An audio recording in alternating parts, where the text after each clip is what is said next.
Are you ready? All right. I bet dare I say the Republican Party. They're not in position to push back on this renewable energy surge because of the cost of the damaging winds and rising seas. They are not in a position politically to continue to push back. We're at a critical moment now in politics relative to this issue. All right, hang on a sec. 800-450-7876. A Buffalo Soldier called from Alabama wants you to got a question for you, fellas. Buffalo Soldier? Yes, sir. God bless you, my brother. Hey, look here. What I wanted to ask you, when I left to come down here to Alabama to be with my mother, who went on to glory at 91 and didn't have the COVID, I had the solar panels put on my roof, and it was for free, even though whatever was made, it went back to the company. But I was able to have the solar panels, and I really didn't have to pay that much money for my solar usage. You got it? So down here in Alabama, do they have anything, or I would have to move to Mississippi because I got family there too? God bless you, and I'll listen for your answer. Okay, so the question is that I'm confused on the question. Can you repeat it? Will, let me clear the question real quick. He moved from a deregulated market, probably up north, where deregulation means California. California, where you have competition and you have a renewable portfolio standard legislation passed saying that a certain percentage of renewable energy must come from these renewable sources by a stated time in the future. Very few of our southern states have renewable portfolio standard legislation, even though Congress has passed a federal mandate saying by year 2025 they better come up with something. Because even the Republicans, as Brother Shirley said, even the GOP, as crazy as they are, understand they're going to need a vote. So at least win down here in the South, you know? Yes, so they're passing a renewable portfolio standard legislation. It's working its way through these southern state legislatures as we speak, because we do know that the coal, gas, and oil lobby owns not only Congress, but the state houses. So this is the game that's being played on us as a people. All we can do is understand that the sun comes up on everybody's house, and we got the right to fight to be able not to be a consumer of energy, but a generator of energy by putting the PV system on our roofs. And if we don't have the money, then we need to be asking why not. Hold on right there, because we got to curtail this conversation, and I'll tell you why, because the Chairman Fred's on deck. And Buffalo Soldier in Alabama, thank you for your call. But Willie and also Ron, how can folks get more information? Because you guys can continue this off air. How can they get more information? Yes, sir. Well, they can go to Positive Change. They can go to positivechangepc.com. Okay? And info@positivechangepc.com is my email. They can go to the website and they can get all the information. My contact information is there. Will, why don't you give the folks your contact information? Right on. Sundown Solar Jackson. Yeah. All right. Sundown Solar Jackson, Mississippi. www.sundownsolar.us. That's our website. Our website is being upgraded. So okay, we gotta take the break. So thank you, Willie. Thank you, Ron. Thank you for all the information. Jim and Fred's next, right here on FM 95.9, AM 1450, WOL, where information is power.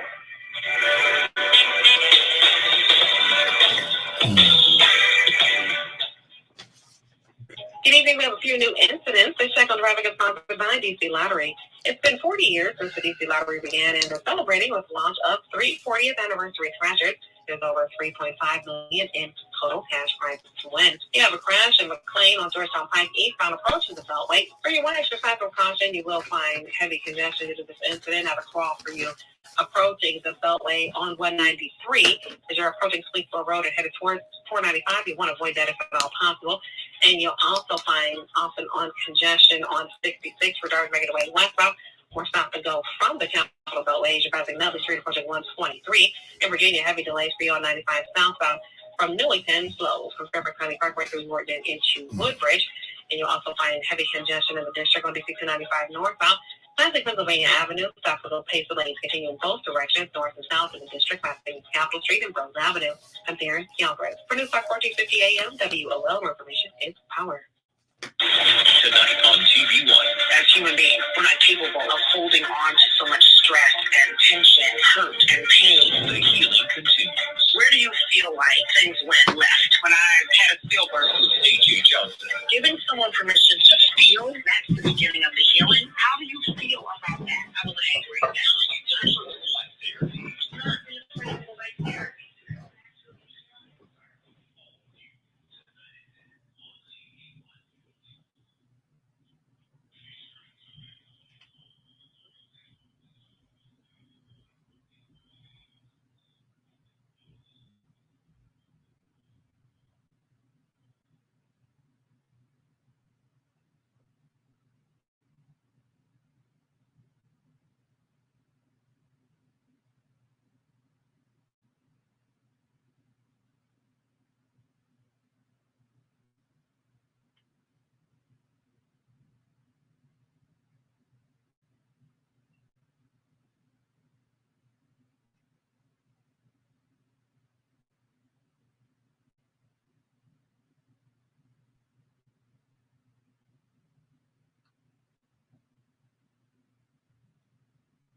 What about adopting a teen from foster care? You can't imagine the reward. Visit AdoptUSKids.org to find out more. This message is brought to you by Adopt US Kids, the U.S. Department of Health and Human Services, and the Ad Council.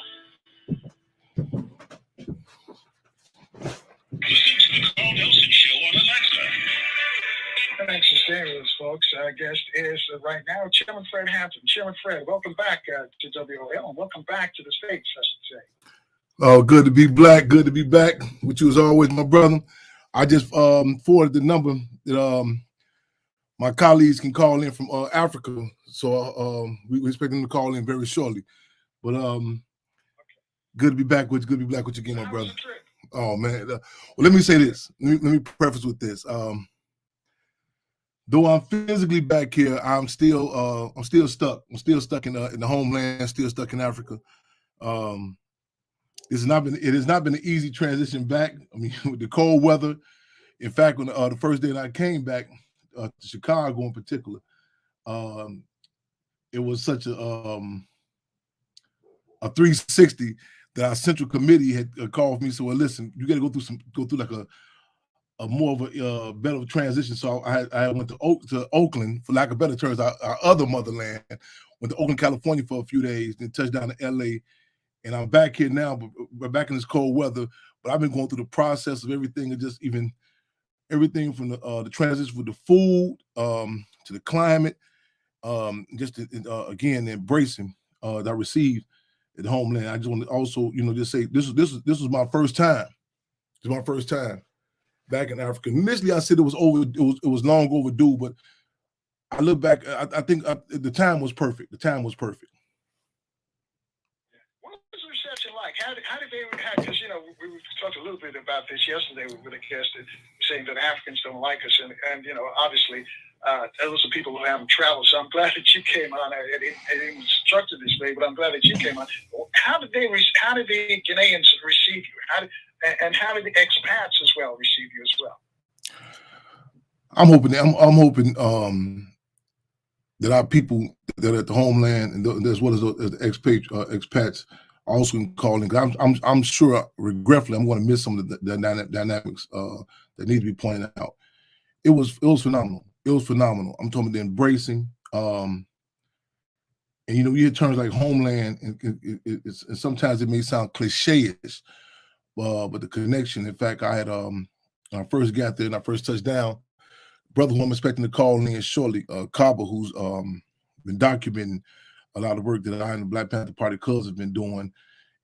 He had got there before I got. He wanted to catch me like literally first touching down, and I remember some years back when I seen M1, our former Minister of Culture. He had also Dead Prayers. When he first got there, he took off his shoes and socks to touch the ground with his bare feet, and I was struggling to do that also. And so I was able to do that. But through the door, I'm talking about the reception was phenomenal. Just even prior to even getting there, I was fortunate to have Sister Chastity Keys and others, her colleague Janera and others to help facilitate. So go through a lot of I guess may have been red tape or what have you, but there we would go to the ancestral wall. We were able to we touched, which is an area known as Prom, and this is where a lot of the expats are located also. And there was a painting of Chairman Fred, amongst others. So international representatives of our people were there. They were very familiarized not only with the work of Chairman Fred, Black Panther Party, but also with the work of the Black Panther Party Cubs. I was moving nonstop. The central region. Word traveled that I was there, and and people, they was sending communications to everything from the drum to the cell phone, like come touch down this way, and everything. It just fell in alignment, because a lot, so I was moving on a whim on a lot of things, but everything worked in alignment. Steve, the son of Steve Coakley, he might call in also. He helped clear some ground, make some connection with us. It's phenomenal, brother. Chief Nana, Rabbi Kanea, I know I'm saying his name incorrectly, but I said he was there. I'm so many people that embraced, again, not just from the homeland, but expats that were Pats that were there, and made the welcome. It was open arms. And Brother Corbin calling says he's going to call back. So, okay, right on. Let me just remind folks, Ghana is ranked the #1 travel destination in Africa, Rwanda, Egypt, and the others. And what the chairman is telling is absolutely true. So, sometimes we hear that Africans don't love us. You go to Ghana, you won't believe that at all. If I'm wrong, tell me, Chairman. Everybody want to take you home and want to show you? Everybody want to show you how much they love you, how much you've been missed? My initial dates were December 17th, I think, to December 25th, and we were seizing the time with an event. Ghana Feels Good with the Sister Chastity Keys. She may be calling in also. She should be calling in also, and there's a campaign they have, an event, and last year there was a brother who did a painting, art piece dedicated to, I think, Dave Chappelle, and this year they happen to be doing dedication to Chairman Fred. And again, when I got there, so we end up, and it's common for people to say, okay, well, let's prolong the dates for when I'm going back. If it fell right in the sink, you know what I'm saying? And just to reiterate something that you mentioned, my brother, it's a strategic tactic, you know what I'm saying? In which, United States in particular is, very Machiavellian at, really pushing a subjectivity amongst us. In other words, like, we get caught up where, I'm on the east side, I don't like the west side, you know what I'm saying? South side, north side, and definitely in regards to that of homeland. Don't let me negate that there are contradictions. You know what I'm saying? In the past, in many cases, many of the people that were able to travel, again, as I say, everything is political. They may have been consistent with a disdain for the masses there, and they may have a disdain for the masses here. But the masses of people, wherever we go, we connect right up. Pam Africa has said about me when we went to France for delegation years back, me, her, Ramon Africa, and others.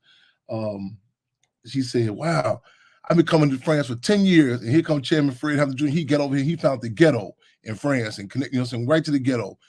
And I'll tell people we don't need no GPS map or nothing. Connect right to the community, right to the people, you know. And you know, it was on. It was on. And so yeah, I know there's a lot of propaganda. You know, I say it's to the point that they really, you know, they can to the point they can remarket and sell a Tarzan movie right now. In other words, that they can still sell that propaganda to our people that, you know, you know, this whole disconnect that we not, you know, everything from the quote unquote jungle to our people, you know, not having a relationship with us. Contrary to that, it was welcome. We were welcome, and I recommend people look at some of the old footage, assessment, Malcolm X. If I can think of the African name, he was given was Omar Wally, I believe. And look at, you know, his assessment, you know, upon his return. Look at even the James Browns, the Muhammad Ali's, and, you know, countless of others. You know what I'm saying? Richard Pryor. You know, just that, you know, and everything from the incorrect propaganda to, like, even in the schools, how strategically the map of Africa was intentionally, I mean, it was set up like, I think the maps of school it depicted as being smaller than that of Texas, and in actuality, Africa, you can fit the U.S. and other, you know, continents inside of Africa. So this is intentional. It's not by happenstance about, you know, we grew up, you know, with propaganda, you know, the type of terms that people, you know, how we would even view Africa and Africans, you know. So again, a lot relates to the old saying, the axiom that Malcolm X said that, you know, it's because a cat has kittens in the oven, don't make them muffins. You know what I'm saying? And we were not born in Africa. Africa was born in us. True. And you know, we got a lot of listeners in Ghana, some Ghanaians, and some out on Cape Coast, some in Prom where the region you went. Those are where most of the expats. Prom, Central Region. Yes. Volta region. Yes. They're listening to us right on. all the time. Yes. Brother Kaba and Cassie are joining us. Right on. Brother Kaba and Cassie, welcome to WOL Radio. Thank you very much. Thank you so much for having us. Where in Ghana are you guys calling from? So we were all just in Ghana for probably over a month. I actually recently just got back, so I'm in Chicago, but Kaba is still in Ghana. And Kaba, where in Ghana are you located? I'm in Accra. You're in Accra. All right, you're in the capital. Chairman Fred was telling us about his welcome, and for those, I've been to Ghana a few times, and for the people who have been to Ghana, it's almost overwhelming. Can you tell us what people? We have to take a break. Can you tell us, Kaba, what it's like? Okay, a minute and a half. Kaba and Cassie, both of you can tell us what it's like when you go to Ghana. What's the sort of reception as an American? Cassie and Kaba, what sort of reception will we receive when for the listeners who are thinking about going to Ghana? Kaba, you want to start? You want me to kick it up? Well, you can start first because, you know, being that Cassie is responsible for hosting and making it happen. I think she's a wonderful host. Yes. Thank you, guys. I appreciate it. Yeah. So my name is Cassidy Keys. I'm the founder of Keynet Global. So I have an international business development firm that focus on bringing economic opportunities to underserved areas, both in the U.S. and in Africa.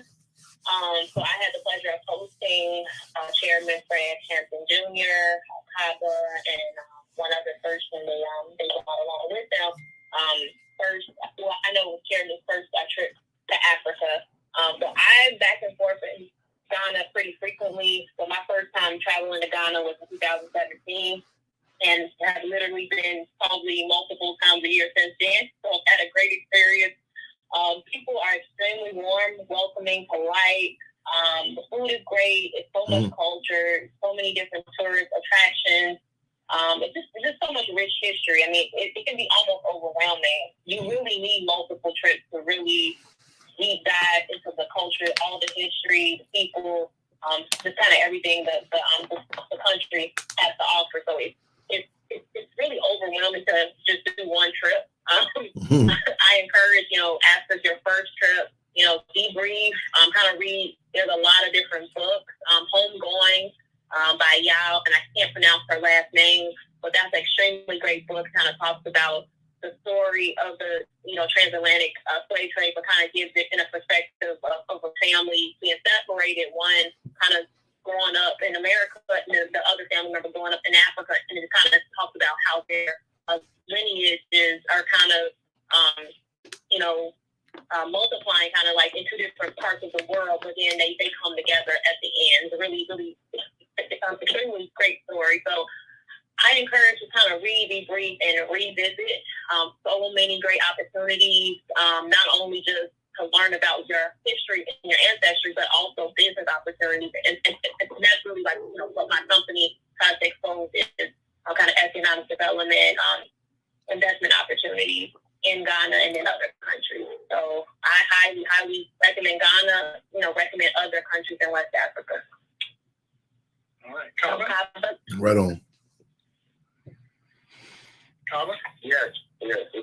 So from my perspective as the champion experience, like I do in I got you. Hold on a second, Kaba. We're going to take a short break here. I'll let you give your response on the other side of this break. Folks, you're on with Chairman Fred. A couple of his friends went to Ghana with him. What are your thoughts? 800-450-7876. Your calls will be next on FM 95.9 and AM 1450 WOL, where information is power.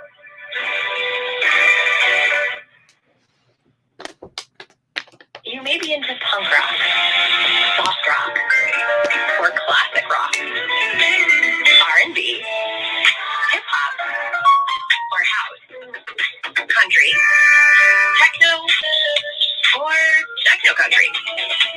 But no matter what kind of music you listen to, here's something else you should hear. Please consider getting vaccinated. Talk to your pharmacist today about Comirnaty, COVID-19 vaccine mRNA. This message brought to you by BioNTech and Pfizer. In 1906, we were successful because we had each other's back when no one else did. We built Greenwood, also known as Black Wall Street. Now we're building the new Black Wall Street together as the largest Black-owned bank. We know you, and you can feel it. We have your back with 2-day early pay, unapologetically Black Visa debit cards with no monthly fee, and a highly rated mobile app. Join us at OneUnited.com today. Listen to the Carl Nelson Show now on our free mobile app. Thanks for staying with us, folks. Our guest is Chairman Fred Hampton. Chairman Fred's back from the motherland with him, two of his friends who went with him over there, Kaba and Cassidy. Before we left, Kaba was going to tell us what's it like for Americans to visit his homeland, his land of Ghana. So, Kaba, what sort of reception folks who are listening to us right now around the country will get when they go to Ghana? Well, I would start by saying it was a very beautiful reception. Yes, can you hear me? Yeah, go ahead. Can you hear me?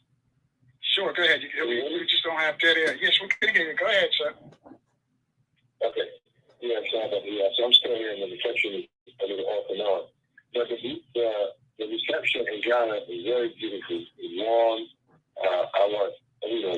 My journey here to Ghana was by way of Chairman Fred Hampton. We're currently in the production on a documentary on Chairman Fred Hampton Sr. as well as Mama Kua and their experience in their surviving the December 4 assassination and how Chairman Fred Hampton Sr.'s assassination impacted the immediate family as well as the world and what has been going on and the service that Chairman Fred Hampton and the Black Panther Party Cubs have been doing in recent years. So we're highlighting those things. Chairman he was in LA and he invited me to come on the trip with him to document it. So I've been after before. I've been to Senegal and Uganda, and I moved to December. Ghana is almost like those two countries combined as far as some of the beautiful things about it. So for me, it was a great experience. We had a phenomenal host to curate the experience with Chapter Keys. We documented a lot of beautiful, real, intimate things with Chairman Fred Hampton that we look forward to sharing with the world. Ultimately, it was a great experience and a warm welcome. Let me ask Chairman this. Chairman, did the folks in Ghana, the Ghanaians, the local Ghanaians, did they know about you? Did they know about your dad? Definitely. And we didn't, and as well, let me say this. I want to, express appreciations to the cloth that I'm cut from, also that of the Black Panther Party Cubs, the Black Panther Party, Mother Comrade Akua and Jerry and others, who I didn't come in on a dry run. You know what I'm saying? I mean, again, I sometimes I think we take for granted that, of the pride and knowledge of our people and our history, but it really plays, it really cut the fat from the meat, you know what I'm saying? Just even, able to come in and identify, exactly, with our people. In fact, I recall a few moves we had went to. I had my credit card, my tattoo of Africa, that, you know what I'm saying? And just, I showed, and just a knowledge of it, and people can, people, I like this term that Richard Pryor used. He said, peopleologists, regardless, wherever we at. As I said in one of my presentations, I said, I don't come as a tourist. This is our people we connecting to, and no language barriers, no water, no shackles, no chains. You know what I'm saying? Can divide that, and we click right up. In many cases, we would stop, drop, and roll. And I was, and I am fortunate in so many, instances again for having that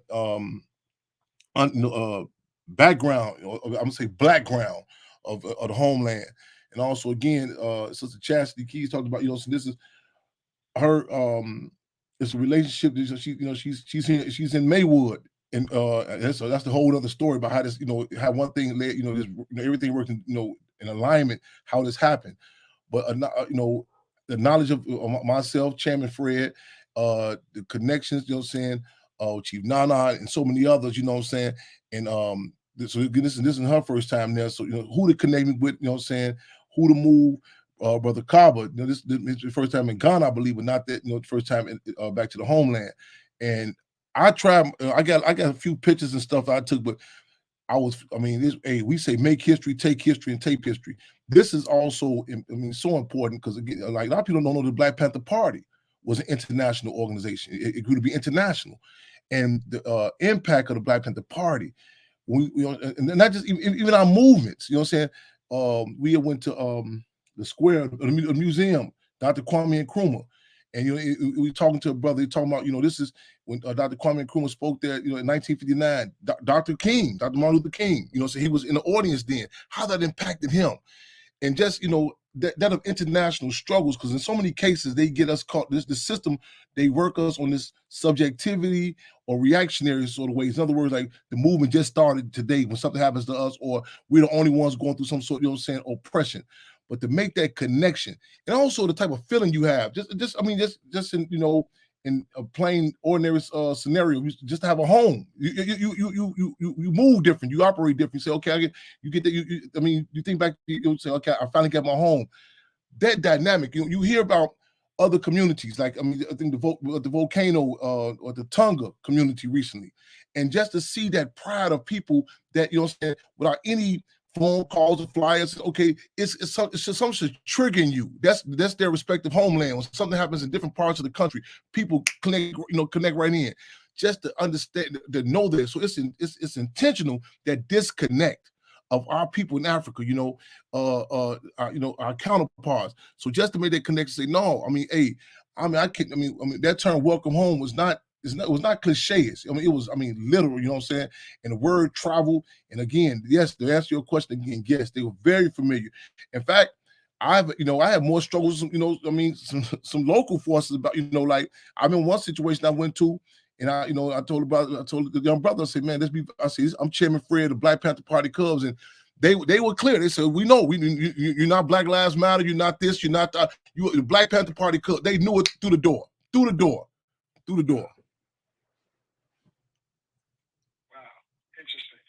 on, fellas. We got some people who got questions for you. 800-450-7876. CP's been home for a while. He's calling from LA. He's on line 1. CP, you're on with Chairman Fred, Kaba, and Sister Cassidy. Thank you very much for taking my call. I want to know, first of all, am I being heard? Can you hear me? Are the mics clear?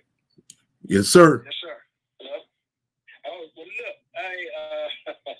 hey, just like my son here, he'll tell you, I call him every chance I get. Sometimes he be on the move, he can't answer for whatever reason, but it doesn't make a difference as long as he knows I call. Yes, sir. I don't just call to check on him. I ask him about his mom and stuff too, because when you get right down to it, when people talking about building back better, nobody's gonna build back what better for us.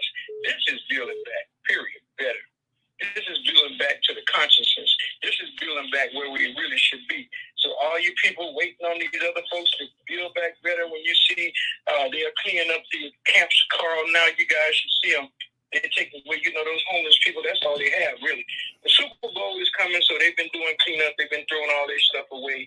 But you got all these people on the street, and you're sending, right, CP, direct the question to Chairman Fred or Cobb and Cassidy. Well, I'm not gonna squeeze the mic. I'm just so glad to hear that they've been to the motherland. Welcome back, and I'll listen to the rest of it. I'm just excited myself because when they say building back better, this is what I see as building back better, building back to the conscious. Welcome home, you guys, and one love. And I'll listen to your comments off the air. Okay. All right. Well, Chairman Fred, what was it like when you came? You mentioned you came back. You sort of had to decompress, or you went back. You came from Ghana, where it's nice and hot.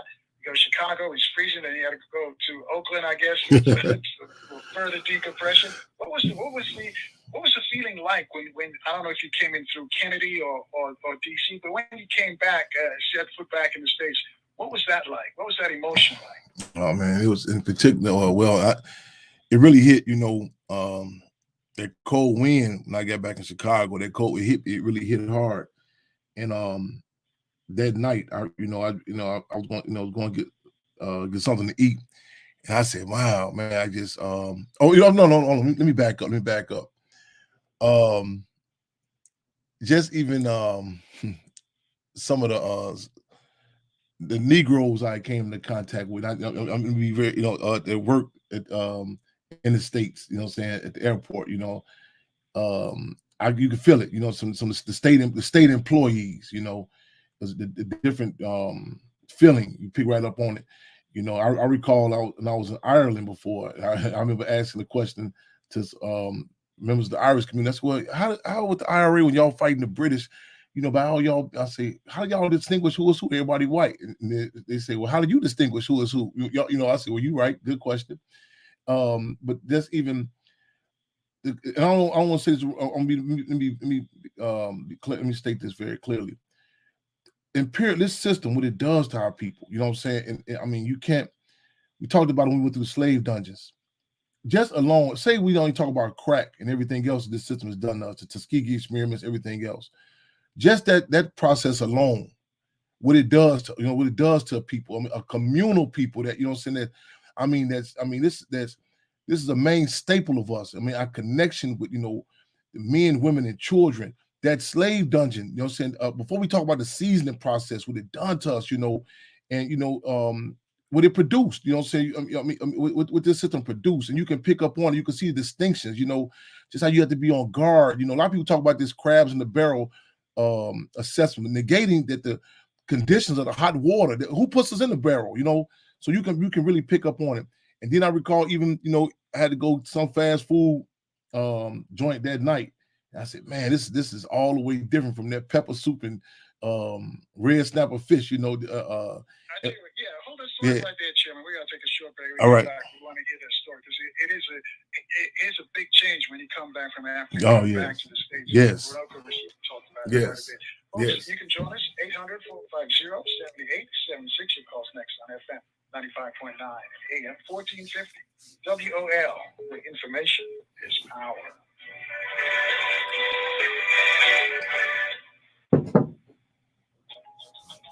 We have pockets of congestion around the district this evening. This check on traffic is sponsored by DC Lottery. Play new e-instant game from the DC Lottery. Immerse yourself in an interactive gaming experience and unlock the door to winning up to $100,000 online anytime at DCLottery.com. One stop to go place on the Southeast Southwest Freeway with heavy congestion in both directions, east and west between 14th Street Bridge and South Capitol Street. 3rd Street Tunnel still some backups for you northbound approaching New York Avenue. Suitland Parkway also some outbound congestion between the Anacostia Freeway approaching Alabama Avenue. And you'll also find some Capitol Beltway congestion, light volume on the inner loop from the Legion Bridge and the Chevy Chase to past Connecticut. Also, a little bit of a slow go for you. The light volume in PG County on the outer loop between Down Hanson Highway past the BW Parkway. Stop and go pace outer loop congestion continues in Virginia from 66 approaching Little River Turnpike. Drive safely this evening. I'm Terrence Galbraith. For News Talk 1450 AM, WOL, where information is power. Celebrate Black History 365 days a year. Let's salute past and present leaders and role models and continue to work together for a better future for African Americans as well as all Americans. This message courtesy of Northeast Accounting and Tax Service Incorporated, located at 601 Eastern Avenue, number 101 in Fairmont Heights. For an appointment or consultation, call 301-636-6222. 301-636-6222. Mr. Price and his staff are on the air because they care. Finding financial independence can be complicated. For many of us, we just don't understand how to protect and grow our money. Well, Mark Tabron is here to help. Every Saturday at noon, right here on News Talk 1450, we'll talk about the things that retirees and pre-retirees need to know. He's a financial professional, president and CEO at Tabron and Associates Financial Services. So tune in Saturdays at noon to how to protect and grow your money here on News Talk 1450 WOL. It's your last day in the office. As you walk out the door, you're stepping into a new phase of life. It's time to start your next great adventure. Retirement. Maybe you want to spend more time with the grandkids, pursue a second career, travel the world. Maybe you just want a peace of mind over your financial future. Regardless of your destination, make sure you have a strategy to get you there. Come in for a visit with Mark Tabron. He'll share with you how to keep from outliving your retirement income. Call 888-515-GROW. That's 888-515-4769. Mark Tabron is a licensed insurance professional. If you're worried your friend may be struggling, remember, you don't have to be there to be there. You can say, how are you? We'll get a fake tattoo. You can ask for the app if it works for you. You could chat on the game, kick off your flip-flops. You can ask on your couch while you binge watch. Reach out to a friend about their mental health. Learn how you can help at PleaseAwkward.org. Brought to you by the Ad Council, American Foundation for Suicide Prevention, and the Jazz Foundation. The Carl Nelson Show, now available on iTunes. Thanks for rolling with us, folks. I guess it's Chairman Fred. And also with us is Brother Carter, Sister Cassidy. They're just back from Ghana. Get your thoughts about their trip. 800-450-7876. Before we get back to the Chairman, just want to remind you, coming up later this week, you're going to hear from clinical psychologist Dr. Jerome E. Fox. You know him from his best-selling book, Addicted to White, The Oppressed in League with the Oppressor, a Shame-Based Alliance. Also, Dr. Clinical Psychologist, Dr. Jeff Menzies is going to be here as well. So if you're in the DMV, keep your radio locked on FM 95.9 and AM 1450 WOL. So, Chairman, tell us when you got back, how that decompression role that you had to do when you got back, and then we want to hear from Brother Carter and Sister Cassidy. But go ahead. Yeah, let me. I definitely want to make sure before I get so caught with this emotion that we get the contacts also. Chastity Keys, also again the Ghana Feels Good campaign, and also and this was really, how can I say, it's an old saying that says when you love what you do, you don't work a day in your life. This was this was a mission that, you know what I'm saying, again, I was fortunate in the connects, and also to have this to be documented. I just showed a brother a picture last night, and it blew me away how he was like, stuff I took for granted. He's like, man, this in Africa, and I can't stress that enough, But the decompression, let's go on the transition stage, the food, the climate, the atmosphere, it was extremely warm there, and again, the cycle, everything, even like. Don't get me wrong. There are contradictions. I don't want to romanticize it. There are contradictions. And you heard people say before, we heard the old saying, well, we had slavery in Africa before. But the contradictions, it's a different dynamic. Like even traffic. Even with traffic, it's a rhythm to it. I'm telling you, if you can put some little music behind it, it will be a video. I was going live and showing the track, and people, even the billboards are seeing black people. Just that alone, the Richard Pryor talked about. He said, "Man, I went to Africa." He said, "Everyone from the cat on the corner to the states people, the politicians, black people. Just even seeing that, lot of us that came and fathomed that, and the meetings I were engaged in. I mean, decision makers, men and women. Like some brother said, man, how do women? I said, brother, hold on, don't minimize this. I say the men and women, the harmony. I'm talking about, and it's a different feeling. It's not that because this whole just being, I mean, colonialism. I'm talking about just the people talk about how they feel going working the 9 to 5, and we have a certain a feeling that's associated with Monday. So here come Monday. Even if we don't have to go to a plantation, it's a certain feeling that comes with that. It's a certain feeling just being amongst our people, and I'm talking about the events. A few parties we attended. I'm talking about, I mean, humongous. I don't know how large this place was. I mean, not one incident. So it flies in the face of all this, that we can't piss out a boot. We need the system. We need the white people to do this. And one of my comrades asked me, he say, how many white people did you have to, interact with? And I didn't know it was a big thing. I just said none. And he said, what? I say, just that alone, people to see that, you know what I'm saying? I mean, I grew up in Chicago, which is one of the top segregated cities in, the country. And so it was not uncommon to see black people. We always also see, the white police and all that, that was a different dynamic. But just the impression, I mean, everywhere you went, you know what I'm saying? Again, the traffic and whatever, even if it's contradictions, I'm gonna say this brother named Diallo. I don't know if he's calling in. He's a giant man. Him and his wife are phenomenal also.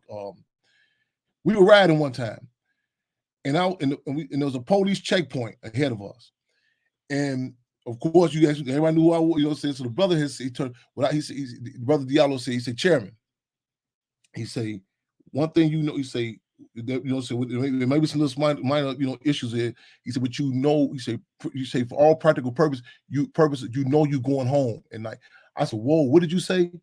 He said, you're going home. Just the thought of that, to see the police and have that sort of confidence that you're going home. I mean, we know in the back of our mind, I mean, funeral services, I get my lawyer for this, so they're going to plan a drug pack on me. What's going to go down? We think it's a good to come out alive. Just that thought alone, to see the police, and he said, you're going home. I said, I never in my life felt that way. Never. Let me get. I want to ask you before I take a call. I want to ask you guys about the slave dungeons. I know you guys went out to Cape Coast, so let me start with ladies first. Sister Cassidy, what was it like? Can you explain to the audience who've never been there what's it like, the experience going through the slave dungeons?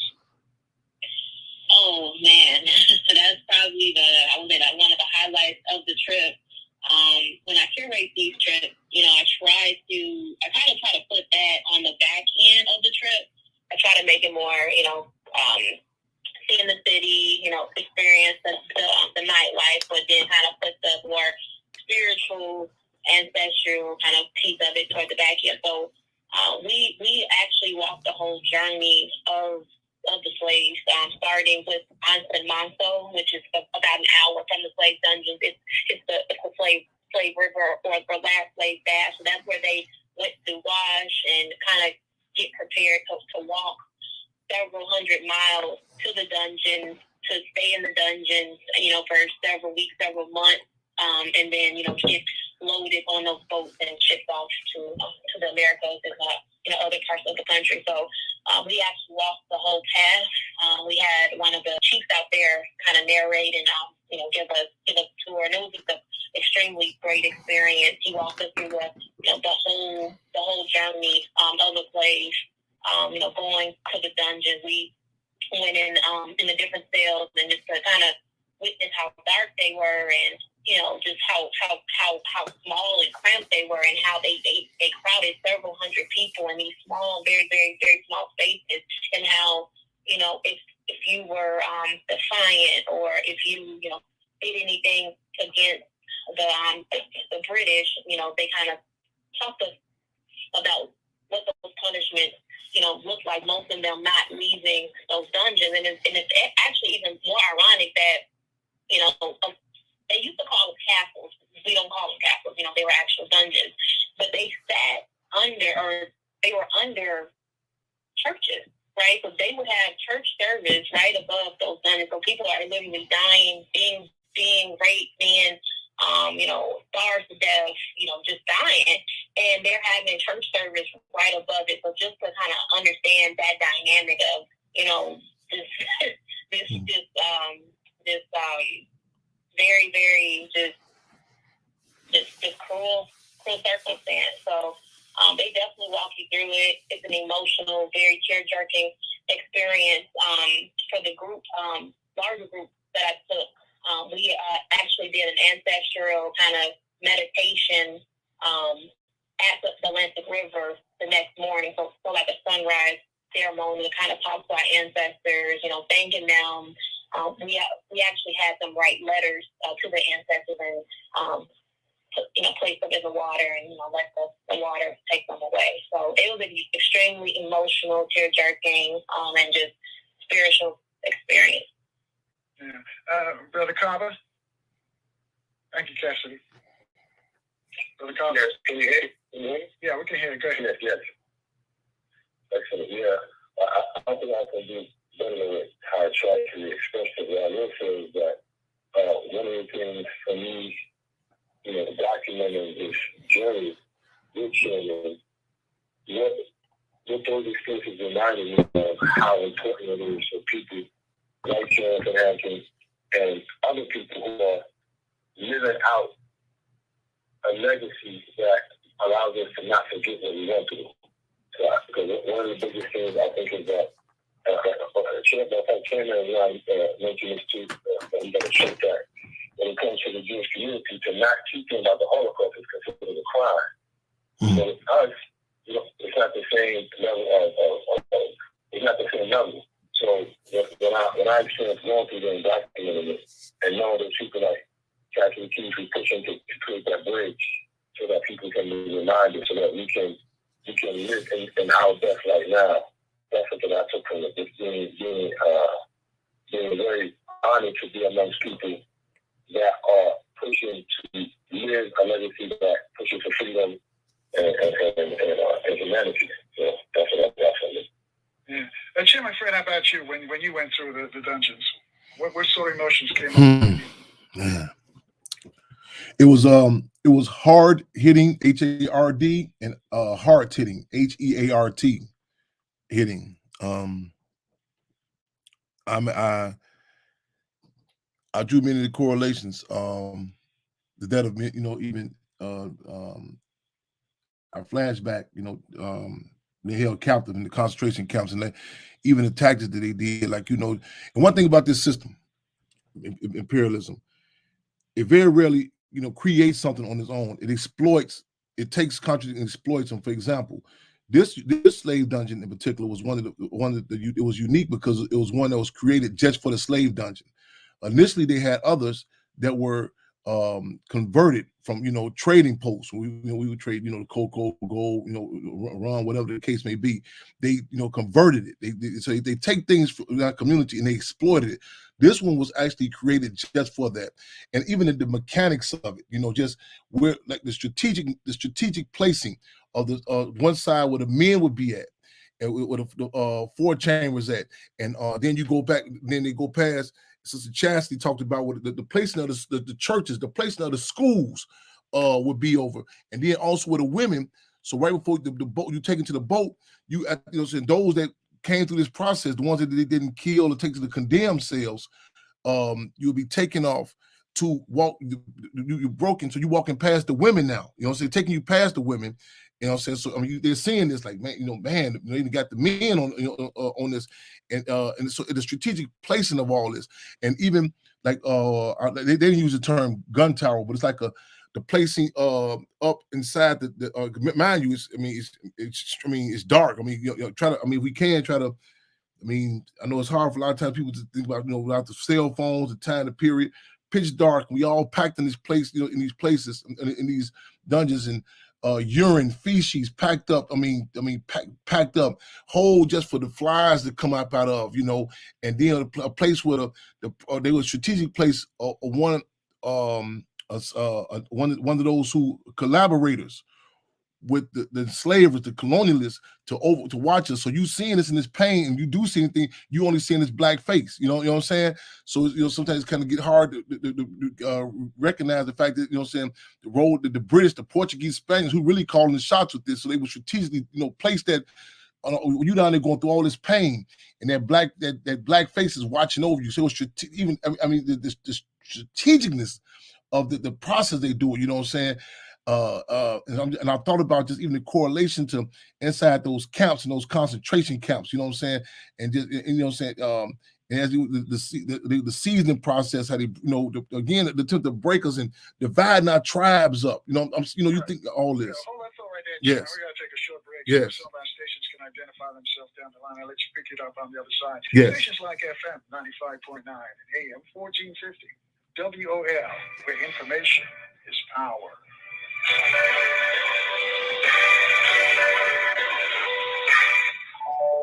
Are you 45 or older?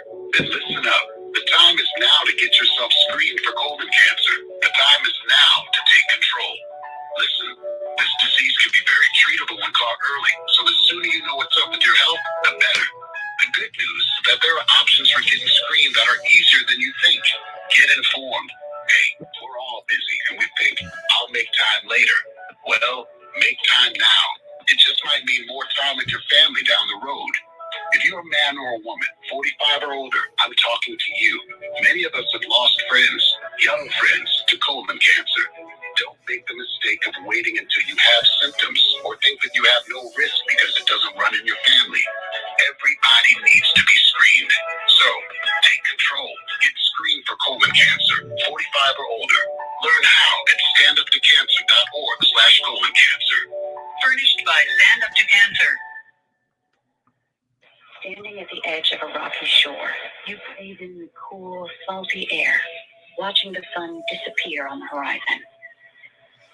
Across the globe, someone begins their day along a sandy beach, listening to the rhythm of the crashing rain.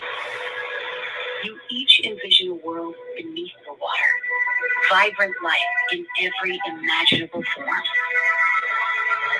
Now, imagine it's all gone.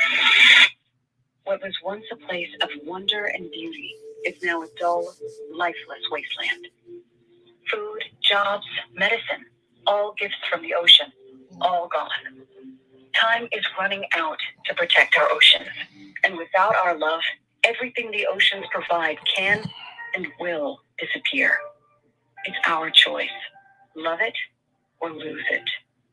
Help protect our oceans. Visit World Wildlife Fund at wwf.org/love. WOL, Washington, D.C. W240DJ, Washington. 95.9 WMMJ, HD3, Bethesda. WKYS, HD3, Washington. WPRS, HD3, Waldorf, and worldwide at WOLDCnews.com. The Carl Nelson Show. On 1450 and 95.9. Worldwide at WOLDCnews.com. And thank you for staying with us, folks. So Chairman Fred Hampton's our guest, and also we've got Brother Kaba and Sister Cassidy with us. They're just back from Ghana. Before we left, Chairman Fred was telling us his experience in these slave dungeons. I'm not sure if it's Elmina or Cape Coast, but for a second, I just want folks to envision what he's describing. This place, we're packed in there, our ancestors like sardines. You know, if you had to use the bathroom, you had to use it right there. It was not like raise your hand and go to the toilet. You stacked together, back to front, facing each other, all the men together. You know, if you've been in the service, you know what they call it. Anyway, it was like that. And it was slammed together, actually. And if you got to use the bathroom, there's a little trough in there. Sometimes you can be able to use that. And the stench, I'm not sure if the stench is still there. But Chairman Fred, I'll let you finish explaining what was it like in those dungeons. Yeah, yes, indeed. Breaking up of breaking our tribes, our families up, and it's again packed, forcing us pitch dark. I'm talking about darker than dark. We attempted to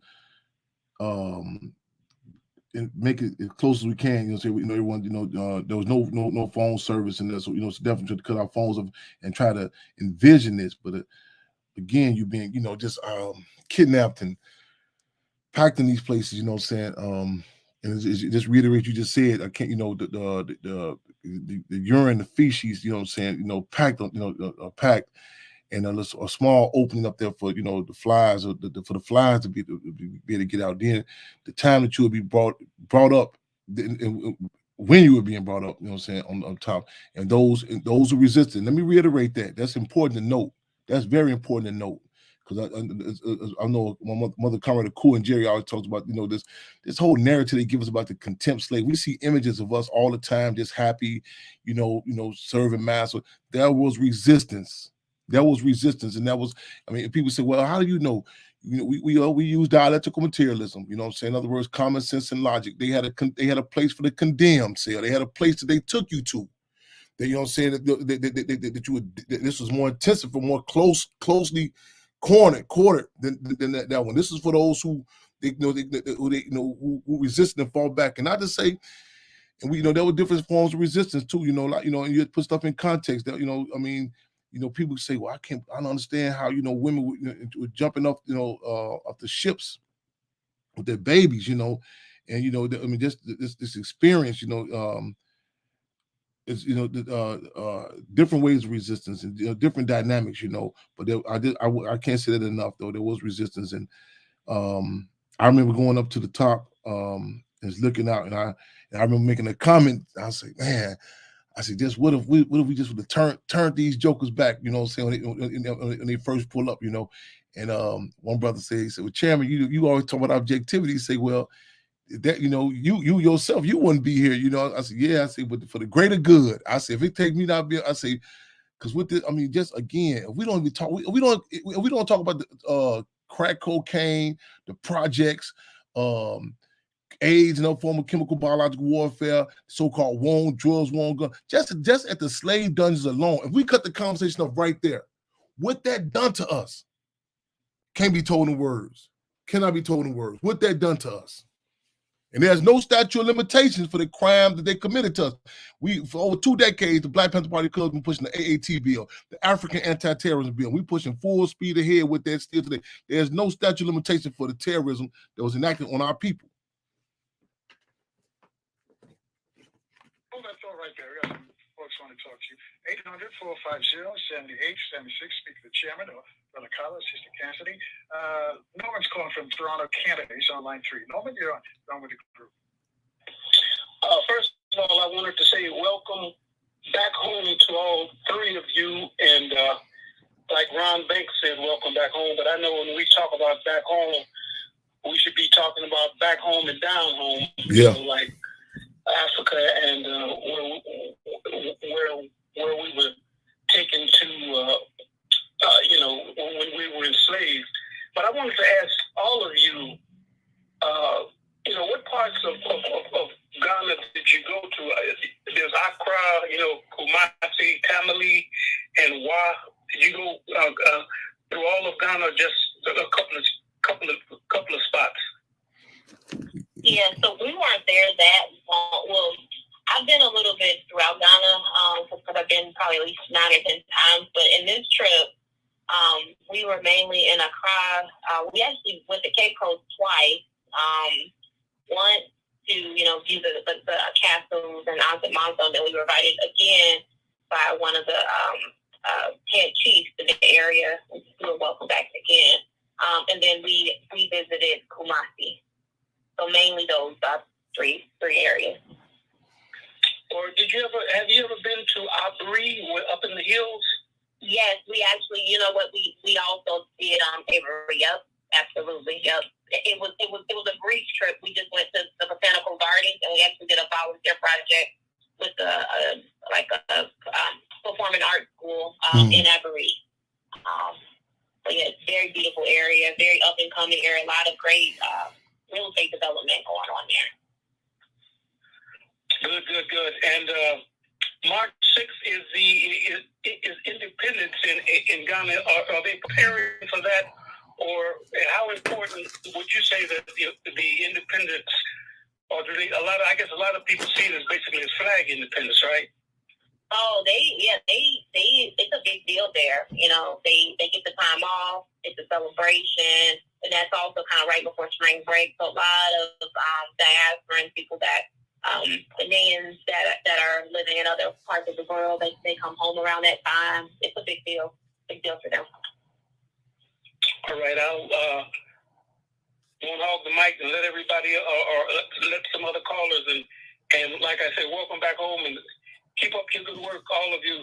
And I'd like to get together with you and talk to you, Chairman Fred, at another time. Always a pleasure to hear from you, Brother Norman. You know, and again, in fact, Steve Coakley, son, he's there. He said, Chairman, in fact, Diallo has said it also. You can't do it. Chastity, Sister Chastity, Chairman, you're not going to be able to go every place on this trip. I was like, listen, I'm coming from a 400 or 500 year deficit. We're trying to make these rounds, but it was phenomenal. We again fortunate because a lot of moves like moves with my life in general have to be on a pivot. You know what I'm saying? A lot of times it's not a point by point game plan laid out. The meetings we met, Chief Nana, they said, wait a minute, your birthday's coming up, December 29th. They called back. We have the annual People's Ball, usually here in the States. So we have the People's Ball here, you know what I'm saying? I believe it was the Central Region. Was it the Central Region, Chastity? Yeah, hey, Cape Coast. Hey, wait till you see some of this footage. Wait till this pictures of it. Look, I'm still stuck. I mean, the People's Ball 2021 was off the chain. I'm talking about the reception. Then Rabbi Knessa, his birthday was December 28th.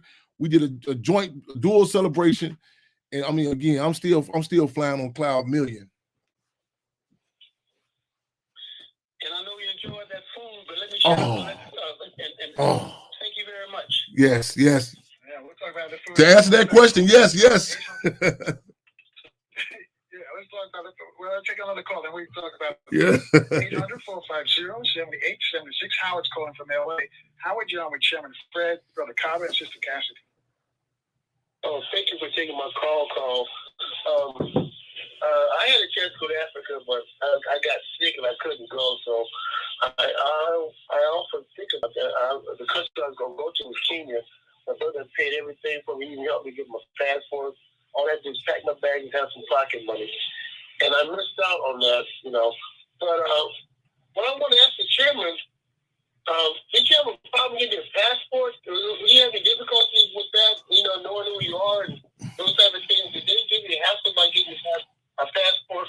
I'll just say this, but you know what? You know, I have, you know, in my life, I have a difficulty with a driver's license. You know what I'm saying? Everything. You know, everything. You know what I'm saying? Right. So I'm just saying we know everything. Everything. You know, again, you know, everything we worked out. You know what I'm saying? It's a battle. It's an intensified battle. You know what I'm saying? Every aspect of it. Again, the pros outweigh the cons. So yeah, that's your question. You know, struggles with everything we worked out. Phenomenal. Let me say this to you about you. I was a little bit. In fact, I got a little under the weather myself when I was there, and I don't want and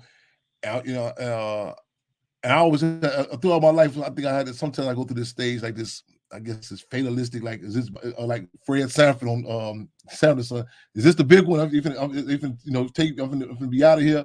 And I was like, I always get the upside of things. I said, well, man, at least I'm at the homeland. If I'm out of here, I'm back at the homeland. But the doctors, the brothers we connected with, it was something just to see like the dynamic. Black, as I mentioned earlier about the state, the politicians, and black people, black men, black women. I mean, again, in every capacity. I'm talking about just.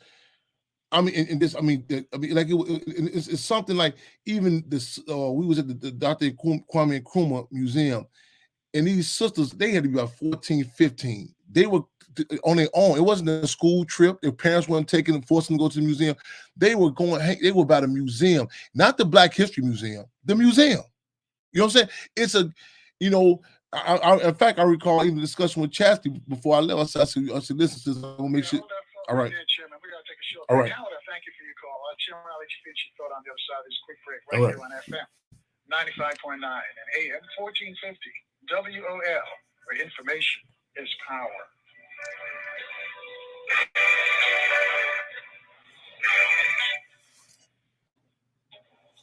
This is reality radio.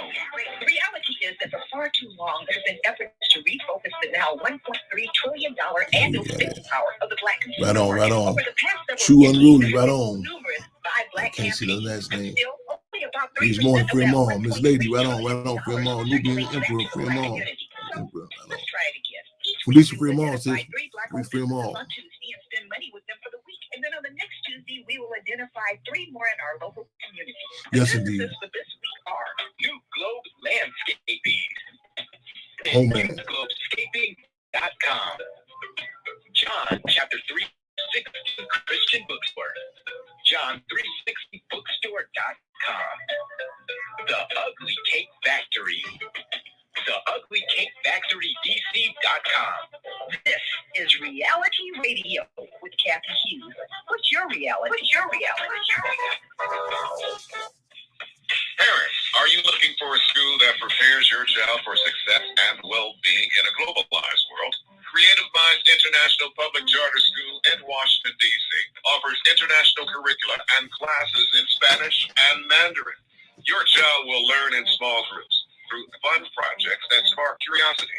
Creative Minds focus on the whole child, both academic learning and social and emotional development, and the program at Creative Minds is inclusive. Creative Minds builds on the unique strengths of your child. Discover how your child can learn and grow in pre-K through 8th grade at Creative Minds International Public Charter School. Join Creative Minds for a virtual open house in January or February. You can find more information at cmipcs.com. That's cmipcs.com. And don't forget to register for an open house. We can't wait to introduce you to the community of Creative Minds. Listen to the Carl Nelson Show on Alexa. Thanks for staying with us, folks. I guess Chairman Fred, Brother Carver, Sister Cassidy. Just back from Ghana, giving us an update on their trip. Before we left here, Howard calling from Los Angeles had a question for Chairman Fred. So, Chairman, I want to let you finish the response to Howard's question.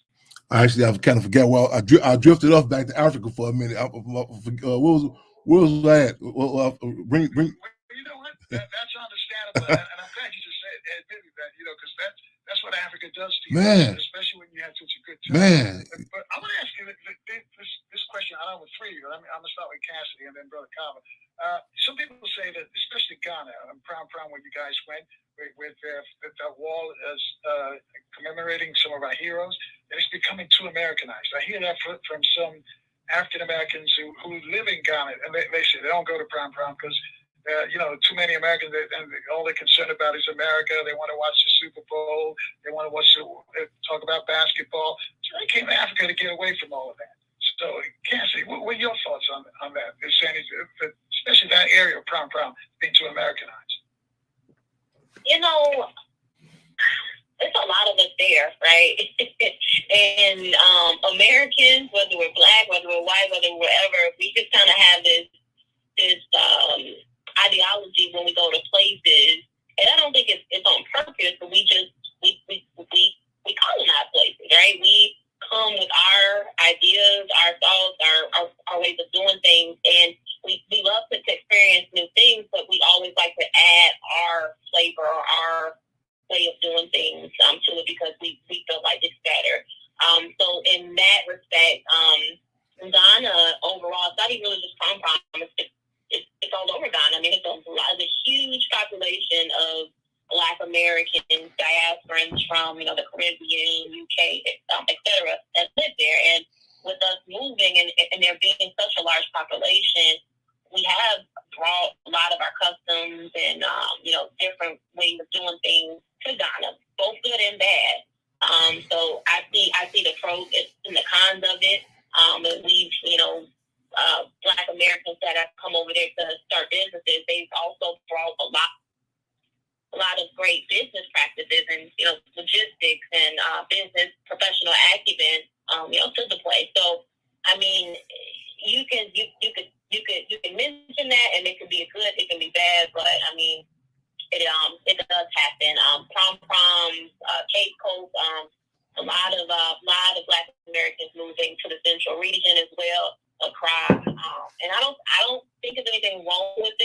have to just continue being respectful of the culture and, not trying to force everything that's American, Black American, on the Ghanaian people, because they don't like that, right? That they don't want to feel like people are coming in, telling them everything what to do, and just kind of shunning their ways of doing things. So as long as we're respectful, it's not a bad thing to bring some of our customs there.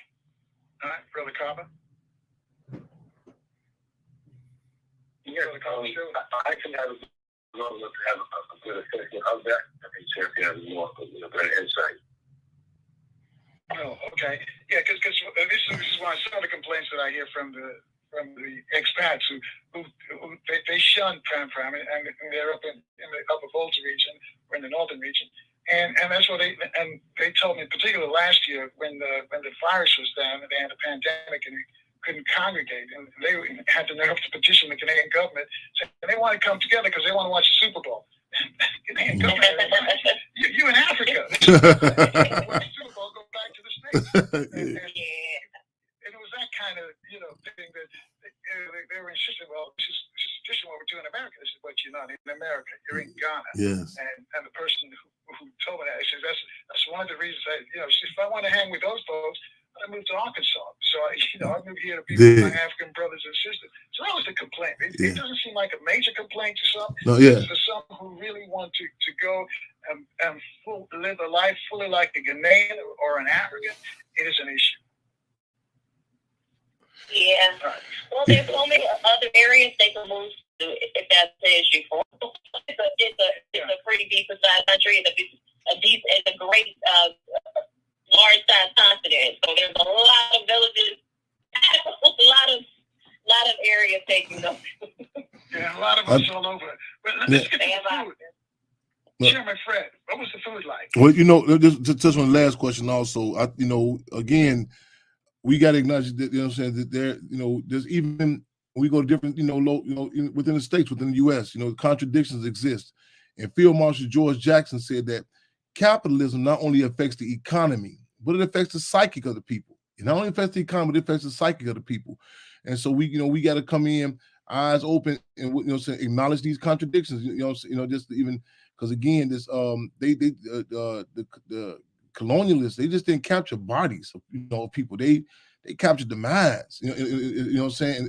The Black Panther Party. So we are fighting for the minds and hearts of the people.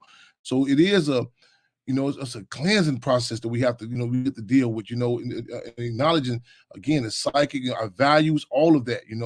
And we have to face it up front, recognize it, and deal with it, and address the contradictions. And I think even to have the setting, which is inclusive of the food, what I'm saying? Like I say, it's kind of like people say when they trying to get clean of drugs, and they say, well, when I'm at the rehab center, they feel cleansed, they all right, but then they get dropped back into they need that environment, because like even the parole agencies, they have put people right back into in the locations with the drug dens, so on and so forth. So that's I think we have to for space to be able to that surrounds and reinforces the culture, the politics, the dialogue, the food, and like I said, I remember that night and I came back just get some cheese sticks from White Castle, and I said my stomach was like, what is this? How you gonna go from red snapper fish and pepper soup, to this? And I felt it, I said, damn, I get, so when I got to Oakland, we was searching out spots, African food restaurants. And I'm trying to find some in Chicago too, but just even the food, and just like, I'll never look at a mango. I never look at the mango the same again. I mean, humongous. I mean, the juice popping up out of, and just even how we eat, not in a abstract get healthy Richard Simmons sort of the way but I recall we ended up somewhere in a wedding, and Brother Diallo and his wife took us someplace, and we literally this sister literally was out. I mean, when they pulled the leaves from the branches, and She went in, I mean, hooked it up right there for us. I don't recall what it was. Cobb may recall the name, what it was. I mean, off the chain. You know what I'm saying? I don't know which no. I didn't see no spice rack. I didn't see none of that. And you know, just even not just the food. The food is not detached from the the conversation in the community. So again, it was all inclusive. And that's what we need. That not just look at food as separate. You know what I'm saying? Look at food, clothing. There's an old saying they have. I think Stephen Biko talked about in Africa. Like we would be around the beer kegs and we would talk about family, politics, relationships, food. So that's how we have to start looking at it. It's all inclusive. Yeah, food's pretty important. Brother Cobb, do you remember what kind of meal that Chairman Fred was referring to? Yes. What kind of meal? One more time? Yeah, kind of meal. That sister Diallo, the place we went to, and that sister hooked that what was that she hooked up? That's the food with the nothing in our mouth. Oh, man. Was it Banku? Was it Banku? Was it Banku? No.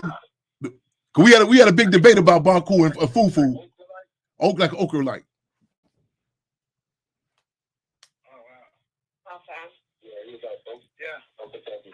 I'll take you out now after all that meal. That meal was up to it. We had a big debate. We had a big debate about we had the what was it, Chelsea, the Banku or the fufu. We had a big debate about that. So the fufu won. The fufu won. The fufu won. Yes. Let me just congratulate you guys, because a lot of times we have people who travel overseas, and the first thing they're looking for is the McDonald's or the Kentucky Fried Chicken. But you did like Brother Renoco tells. He says, whenever you travel, just try to be like the locals. Eat their food, go do what they do, and just try to be like them instead of trying to be, like a tourist. So I'm happy that you guys went there and sampled the local cuisine. Oh, I did more than sample. Oh yeah, he was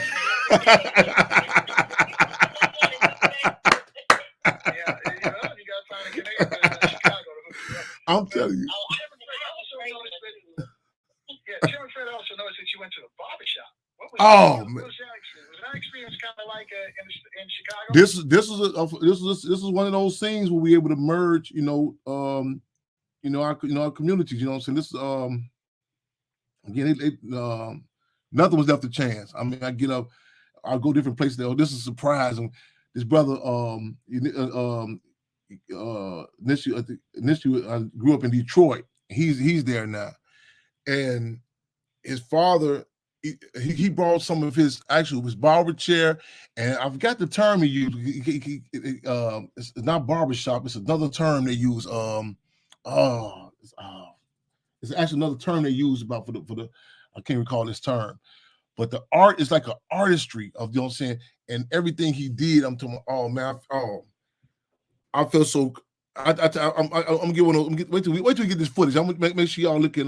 We got a Instagram page of titled the chairman, Brother Cobb. He'll give more detail about that page. What you the before and after, and not just something good about like the process of the food, the process of the barbershop, the dialogue. It was. Everything. Cleansing, the discussion, the dialogue we had to come. It was off the chain. Yeah, hold that thought there. We're going to take a short break. We come back with more conversation. Folks, you want to chime in and reach out to us. 800-450-7876. Your call's next. It's a free show. Rolls on from Radio 1's flagship station on FM 95.9 and AM 1450. WOL, where information is power.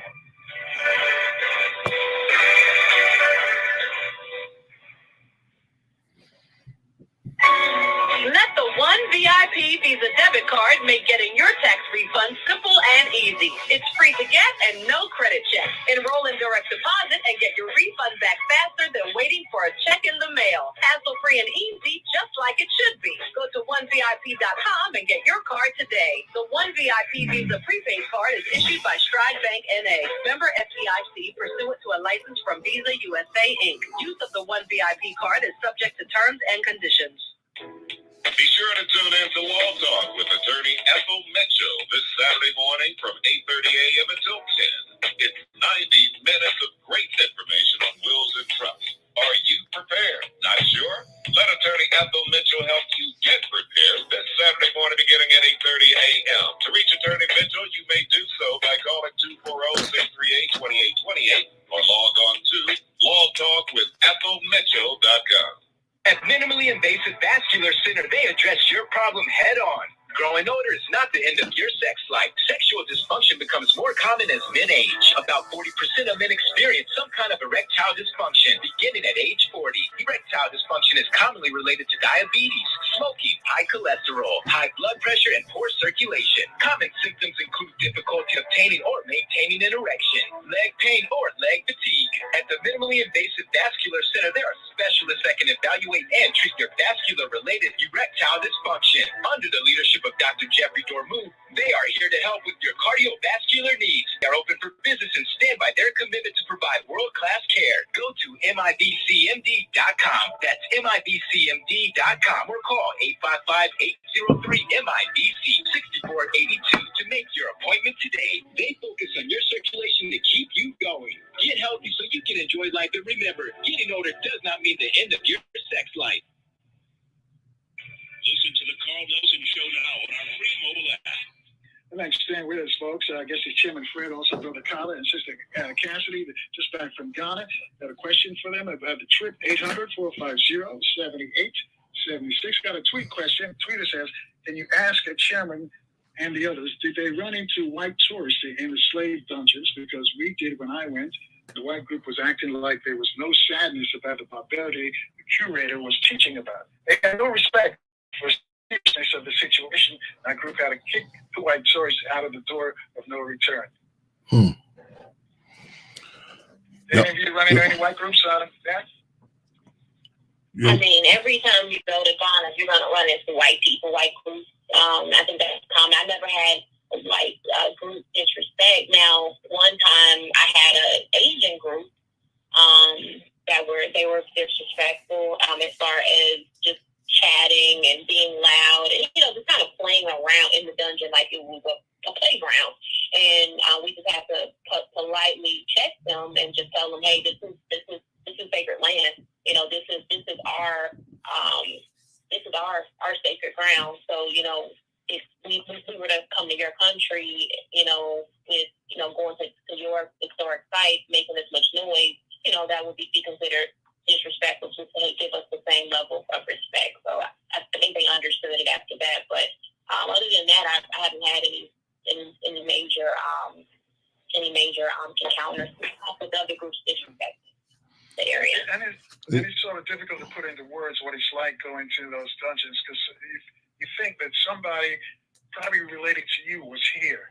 One of your ancestors had to go through this. I've been there a few times. We had this big brother with his melanin challenge of that. He came out and he broke down in tears and wanted to slap the first white person he saw. We had to just, because he's like, man, they can't do this to us. We can't, he just went out. We had to just take him down, calm him down, because he was just truly upset. And that's the emotion that was coming out after going through the dungeon. And folks, if you haven't been to Ghana, those who've been there, you know what I'm talking about. Those of you who haven't, make sure before you check out of here, make sure that that's on your trip. I think again, I want to go back to go ahead. No, go ahead. Go ahead. I'll follow. Carla and Cassie, the fact that so many expats are in now, to understand that like the people going there and buying homes, and it's just crazy trying to buy a home, or even just if you're gonna rent a place for a couple of months, the rates have just gone sky high. Do you have any reports about that? I can answer that.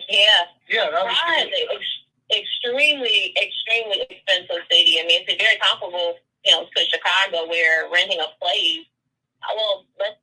I guess renting in Africa is a lot different than renting in America.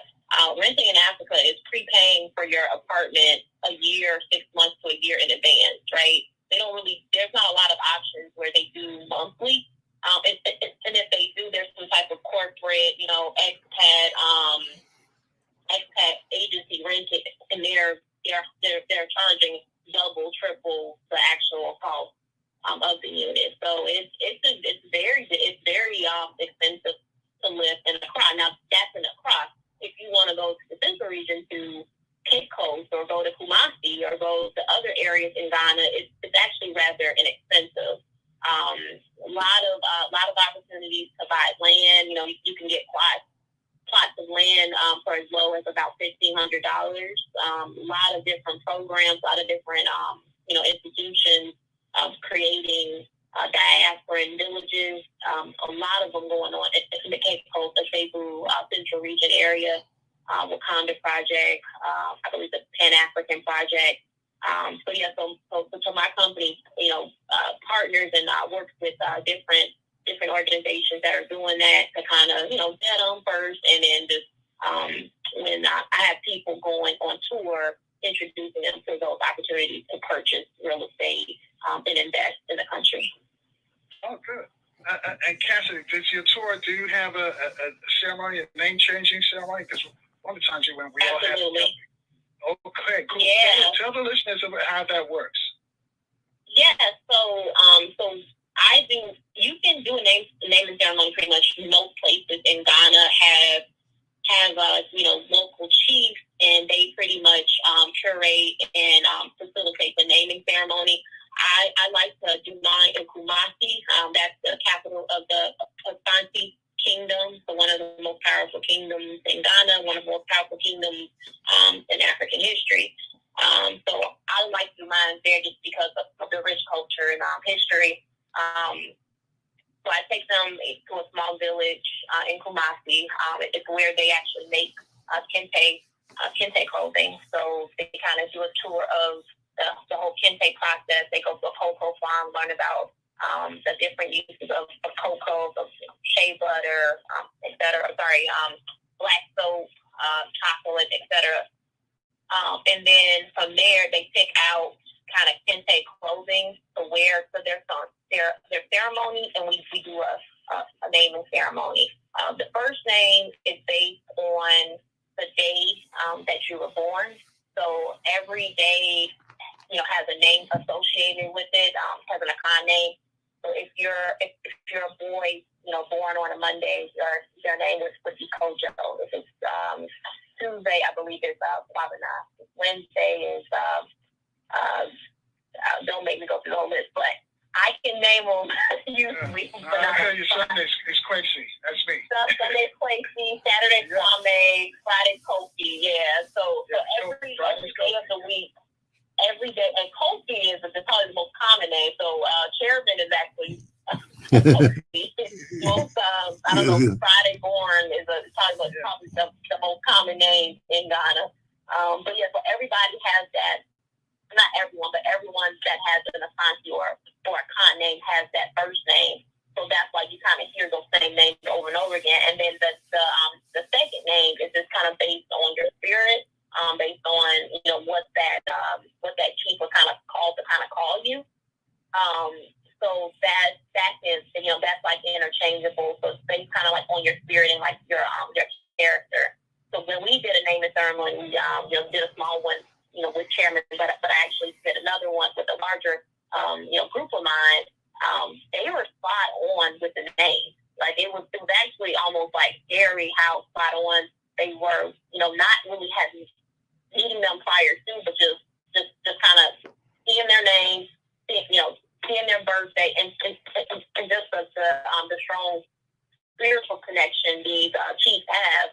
They were able to come up with names that actually were very, very fitting to the people, like counselor, and then it was actually someone that was a counselor. And like, how do you know that? Like, we didn't even tell you that. So, very, very spiritual, very kind of, tear-jerking experience to kind of leave there with a traditional name, from your, maybe not mother country or mother area, but, mother continent, having a name.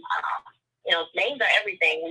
We sometimes take those for granted. So names are everything. So to like leave there with a new identity, new sense of purpose, and it was awesome.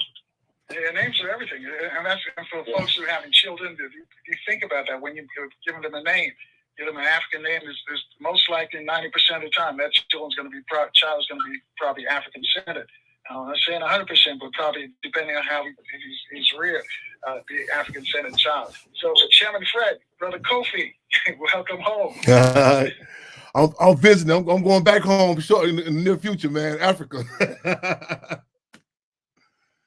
Have you thought about setting up an offshoot, a satellite of your group there? Hey, my brother, we aid. We in sync. I was just about to put out that we're gonna be putting the word out for this upcoming Chairman Fred's Trees Party we have every August 30th. You know, in spirit of internationalism, we work. You know, we working on putting something together to be there. Taking to the door of return. And I'm gonna keep you up. We're gonna have some breaking news in regards to, because you know the Black Panther Party had in Algeria. Yes, so in that spirit, Black Panther Party Cubs, we look forward to that Cub consulate to be coming very soon. So we're gonna definitely keep y'all. You know what I'm saying? Our politics always adheres to internationalism. So this is just gonna make it concrete. You know what I'm saying? And so very soon. So it's August 30th for Chairman Fred's Street Park. We're looking to give him a big birthday present. Our present's gonna be deep. You know what I'm saying? We going back, going black. And Brother Kaba, I wonder if you've noticed that Brother Kaba, that the people who travel, they sort of have a different perspective. You know, Chairman Fred's going to have a different perspective now of the world because he's in Africa. But have you noticed that with people as opposed to people who have not traveled? Absolutely. I was just to go to Senegal at the age of 16. Senegal, West Africa, and I've spent 4 years there. That's what actually started my heart for the humanity and outreach beyond my earth for Eastern Europe. So traveling, even traveling at the gala, was speaking about bringing people, bringing young people from the States here to have the kind of experience that you're speaking of to expand your mind. But also, I want to speak about the names. The name of that mill is Kotomeli. I don't know if anybody on this chapter, you know that name. Kotomeli is from the cocoa land, the meat of cocoa land, the one that me and Chairman had, one of the best pieces we had in Ghana. And also, in case someone's searching for Chatsky's name to come to Ghana, I want to get this because it's actually CH. Chatsky, so somebody starts Googling looking for a company and I have the experience. So I'm going to make that clear. Yes, indeed. Oh, thank you. And Chastity, let me ask you this, because you go across. Do you ever go to the Golden Tulip or what's the other place that we like to? Labadi Beach. You ever go to any of those places? Oh, absolutely. Golden Tulip, Labadi Beach, Pinsky, you name it. I've been all around across. Right. And folks, if you get a chance, go. It's not a commercial for Labadi Beach, but it's a nice spot. They have parties every night on the beach. Right after you just walk out of your room and go out on the beach, and they jam it.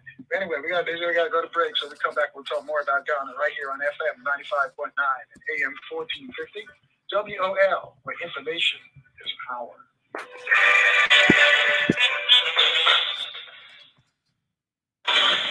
Is reality radio. The reality is that for far too long, there have been efforts to refocus the now $1.3 trillion annual spending power of the Black consumer market. Over the past several decades, there have been numerous Buy Black campaigns, but still, only about 3% of that $1.3 trillion circulates back to the Black community. So, let's try it again. Each week, we will identify 3 Black-owned businesses on Tuesday and spend money with them for the week. And then on the next Tuesday, we will identify 3 more in our local communities. The businesses for this week are New Globe Landscaping and NewGlobeScaping.com.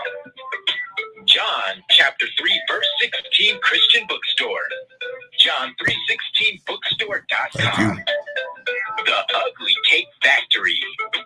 The Ugly Cake Factory DC.com. This is Reality Radio with Kathy Hughes. What's your reality? What's your reality? What's your reality?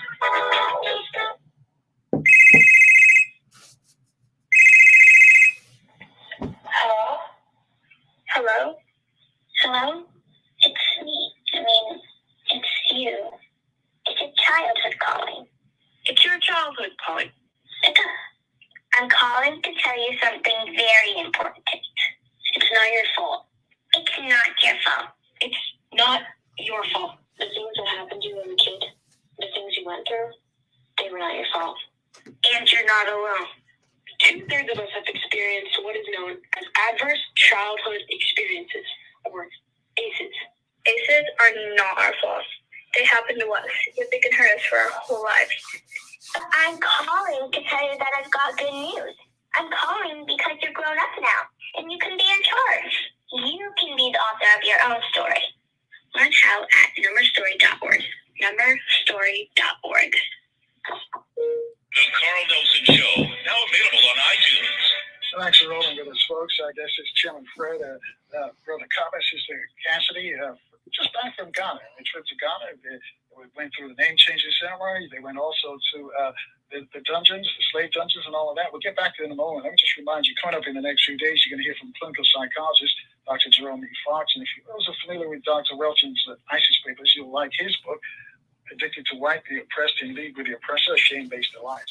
Also, Doctor of Clinical Psychology, Dr. Jeff Menzies from Washington, D.C. is going to be with us as well. So if you're in the DMV, your radio lines on FM 95.9 and AM 1450 WOL. Chairman Fred, your trip, your first trip to Africa, your first trip to Ghana, was it everything that you cracked up to be, everything that you thought it would be? And more. Again, I'm fortunate to not, to be. I did a poem before, and I said, I traveled, through books, and I'm on with the politics too. I don't have to be there physically. I wasn't around during the era of chattel slavery, but I can relate to certain dynamics of it. I study history. I study our people. So again, I didn't come from a dry run. I mean, when I came back to Mother Comrade to the house, which I grew up in, I even noticed certain dynamics around the house I took for granted. I was saying to Mother Cool, I said, wow, pictures of Africa, the stuff I took for granted around the house, and it really hit home that it's been there, and I took it, just kind of like normalized it, but it, it prepared me, but again, it really, you can't be, and more, it prepared me, but again, just to see, our faces, and imagine just Black people, everywhere you look, and and again, don't let me romanticize this. We have contradictions, but again, it's a whole different dynamic. Just to be, it's a feeling that and back to the issue you mentioned about in the slave dungeons, and we have to look at situations scientifically, politically. A lot of other communities cannot relate to what But it's a saying. It's song that Tupac and Face had did say, "You ain't got to bump it, but please respect it." And that's how we have to look at situations. Not until we try to make think we can perform this magic trick. I tell people, my last name is Hampton, not Houdini. And some people cannot even relate, to even not just other community, not just the white community, Asian community, some Negroes, like what's the term they use? Code switch. When somebody say they got a code switch and they speak around white people, I say, so you got a code switch around some Black people. They have been so disconnected. It's a story in London right now about what the chimpanzee was this white lady had really raised this chimpanzee, and the other monkeys don't want him around no more because he can't relate to them. And there's some people that have no ability to connect. They have been, for generations have disconnected. So it was that and more. My experience. Again, I came in, stopped, dropping, roll. I connected. And place we went. With the cocoa trees, and I click right in. Like, similar to when I went to, when Ferguson at the Mike Brown was going down, I went past several groups. I said, no, that's not us. And I said, no, that's us. That's our connection. And I'm saying to say, because you got contradictions there. You got some fraudulent individuals, here, there, and everywhere. And you have to use your, not your spidey senses, but your people senses to be able to connect. Water seeks its own level. You know what I'm saying? And this brother Black Lion at the place at the square where Dr. Kwame Nkrumah gave the speech for independence. You know what I'm saying? I'm talking about we connected right up. I'm talking about right in the community. Beautifully. It was so many people. It's again just I'm on cloud million. You know what I'm saying? So it was that and more. got a tweet from Sharon, who's listening to us, one of our Canadian listeners. Well, actually, African American. I think she's Canadian. She's been there so long now. She's in the Volta region. She said, "Tell Chairman Fred, please stop by the Upper Volta region next time he's in Ghana." So that yes, an invitation. They're listening to us right now. yes, right on. Yes, All right. yes, we'll do. I'm sure you heard that. Yes, but because Ghana is such a big country, and it you can't I guess Chastity says you can't hit it all at once. So Chairman Fred, when are you going back? Oh man, listen, we work on this ASAP. I'm telling you, I wake up at night, Brother Carl. I wake up at night, so I be forgetting that I'm not there. I mean, we work, as I said, we definitely looking at for the Chairman Fred's birthday, August 30th. But I'm telling you, I'm homesick. You know what I'm saying? And again, it's gonna be back earlier than that. It sounds Ghana's that place where you just gotta get a one-way ticket. Man, you just never know when you're gonna leave. Man, yes indeed. Well, let me share a story with you fellas, you guys who just got over Ghana. The first time we went, there was a brother that was this was out on Cape Coast, and he was sitting on the beach, and we went over and talked to him, and he says he was from New Jersey, from Newark.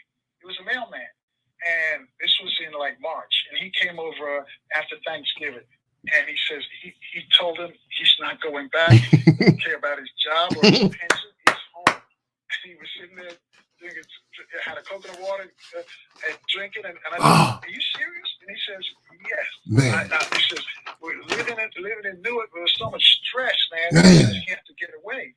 And he figured out once he got away, and as long as he's no more stress. He had all kinds of health challenges while he was in Jersey. Once he got to Ghana, and he's been there since Thanksgiving, we were there in March. I said, "What do you do every day?" He says, "Nothing. I don't worry about anything either. What about your family?" You know? I told him if they want to see me, they got to come to Ghana. And I was like, wow, because we had just gotten there. It's like probably our second day. This brother, he was so content. Oh man. After a couple of few trips, I could understand. I could relate. I'm walking down them coconut waters. I'm talking. I mean, everything. The conversation, and they was, Chastity. They was saying that it's a big thing about in Ghana. They say we coming to get you, and it's always a long process. They say people. I said, well, I don't need no DNA test or no it's like lineage. I think I know where I'm from then, because I know I'll be late, but I say I must be from Ghana then. This is I feel right at home and connected right in. Right. I feel I click right in. I click right in, and man, you know what? Just even again back to relate, like with me and like the relationship. Like I mean, this breeds it's not a unnecessary competition. Like everything down to like the hard working. I mentioned the traffic. Like it's a rhythm to it. And met with the Chiefs over there. There are differences, but it wasn't this ego tripping. Like I mean, it wasn't a battle for the people to say chairman. You know what I'm saying? This society it produces this unnecessary competition. I mean, the men. You can see men and women in harmony. I'm talking about. This is Chief. No, this is Chairman Fred. I don't have to chop your tree down to make my tree bigger. You know what I'm saying? It doesn't. I mean, everything from the food to. I mean, it's a balance. We had a balance, and it's like. I mean, the ecosystem, you know what I'm saying? Again, it was we have contradiction, but again, it was a balance. I got to ask you guys this, because we're in the midst of a pandemic, and just moments ago, we understand the Biden administration is withdrawing the vaccination and testing regulations that were aimed at large businesses. How did you guys deal with all? Is that a problem? Was that a problem? Is that an issue with getting vaccinated and all that during the trip? Well, let's just say. There was a lot of changes that happened before the trip, right before we got there. But we just made sure that we were in compliance with entering the country. So it wasn't too bad. I know. Now, did you have to take other shots other than the pandemic? But what about other shots? Did you malaria or did you use malaria pills? What was that like? Yeah, the only required shot, other than COVID is yellow fever, and then the malaria pills are definitely most people should take them, especially first or second time in Africa, but it's not mandatory to enter the country. So all of the other shots are based on your discretion, but yellow fever vaccination is required. Comment, have you filmed this trip with Chairman Fred? If so, are you going to sort of put it in a documentary, put it online so folks can see what happened? Yes, indeed. Actually, we have an Instagram page. It's called the Chairman DOC, the Chairman Doc. You can see a trailer that we did in the beginning. I think it was about 2 years now. We've been working on this project, and what we realized that a lot of people don't know the work of Fred Hampton Jr. They just they don't know the work he's been doing. They don't know the struggle of Mama Akua. And we made it a point with this documentary to highlight those things, to humanize freedom fighters so that people can look at them as inspiration as opposed to just the acting and activities. I mean, those things have its place.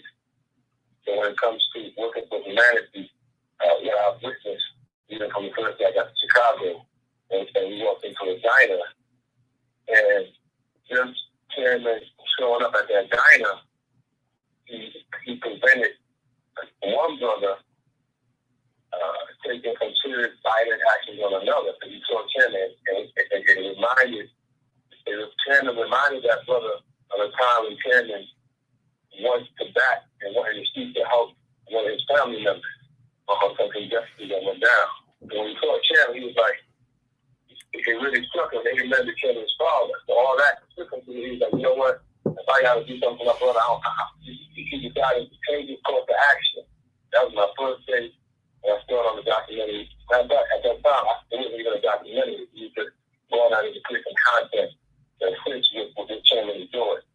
So, yeah, we definitely filmed the journey here. We filmed in Chicago, filmed them in LA, and a lot of inspiring lessons and witnessing the contradictions.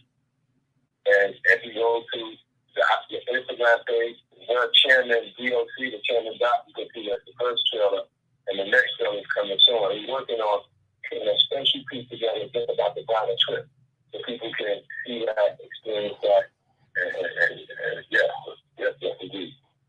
Yeah, hopefully you can put it in a documentary so everybody can see it around the world. Which brings me to Chairman Fred to Judas and the Black Messiah. Got 9 NAACP Image Awards nominees. How can folks that want to vote for the movie? Do you know what they have to do? Well, this is kind of new ground, uncharted ground for me. So I don't know the particulars out. So I just want to just suggest that we Google it, flood them with call-ins, put the pressure on them. But you know what I'm saying? Like you said, it's 9 different nominated for 9 different nominees. Yeah, so we say hashtag. We in fact we're gonna be doing a tour also. The movement continues and the movie continues. Everything I approach, we approach. One, we say, man, this could be our last move, and also we don't want to approach one night stand. I'm talking about this ain't this move. I mean, the politics. I mean, we put some pills in that applesauce. You know what I'm saying? So still, you know what I'm saying. And then revolutionary is never satisfied. So tell people that, man, they soon they recover from this, we still come with this, and we just pointed out, hit the man, the Chairman Doc on Instagram. We ongoing. What's we want to make history, take history, and tape history. Because again, I don't know what I would have done without just even seeing some of the footage and hearing the war stories. You know what I'm saying? Mother Comrade, and it was the Black Panther Party. What happened? Because it's strategic that our history is snatched from us. You know what I'm saying? And a lot of times when we do resist, a lot of us, we come late in the game. This needs to be internalized. I say in Nazi Germany, it's considered child abuse. If a child does not know what happened in Nazi Germany about the Holocaust, it's considered child abuse. You know what I'm saying? And people, they, they just people, it's been fearful to talk about this. Let's seize the time. Yeah, and Chairman, we just out of time. Folks, just go to the NAACP Image Awards and vote for the movie. Yes. Chairman Fred about his dad, because it's a great movie. Yes. Folks, we gotta Yes. get out here. Thank you, guys. We're just out of time. Flat out of time. Thank you. So stay strong, stay positive. Please stay healthy. We'll see you tomorrow at 4 o'clock right here on FM 95.9. Right on. 1450 WOL, where information is power.